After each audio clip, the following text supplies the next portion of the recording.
ওই একটা Benson cigarette দাও তো। স্যার আপনাকে কোন সিগারেটটা দিব কাইন্ডলি বলবেন প্লিজ। আরে একটা বেনসন সিগারেট দাও। আরে ছেলেটাকে তো দেখে তো অনেক শিক্ষিত আর স্মার্ট মনে হইতেছে। এই ছেলে রাস্তার পাশে বসে সিগারেট বিক্রি করে। Alan sir. আচ্ছা, তোমাকে দেখে তো মনে হচ্ছে তুমি অনেক শিক্ষিত। তুমি কি পর্যন্ত লেখাপড়া করছো? স্যার আসলে পড়াশোনার কথা কি বলবো, পড়াশোনার তো কোনো দাম নাই। আমার আসলে গ্র্যাজুয়েশন কমপ্লিট হয়ে গেছে। আচ্ছা, বুঝতেছি না, তুমি গ্রাজুয়েশন কমপ্লিট করে তুমি রাস্তায় সিগারেট বিক্রি করতেছো? তুমি যে লেভেল পর্যন্ত পড়াশোনা করছো, তোমার তো ভালো একটা লেভেলের চাকরি হওয়ার কথা ছিল। আসলে কোনো কাজই ছোট না, মানুষ কাজকে ছোট চোখে দেখে। স্যার আমি যদি একটা চাকরি করতে যাই তাহলে আমার অনেক টাকা প্রয়োজন, আর এতগুলা টাকা দিয়ে তো আমার পক্ষে চাকরি নেওয়া সম্ভব না স্যার। এর জন্যই ছোটখাটো একটা বিজনেস করতেছি, আর কোনো কাজই ছোট না স্যার।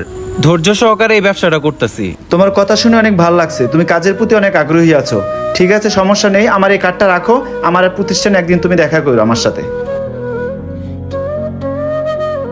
লোকটা কি মনে কইরা ওনার ভিজিটিং কার্ড আমাকে দিয়ে গেল।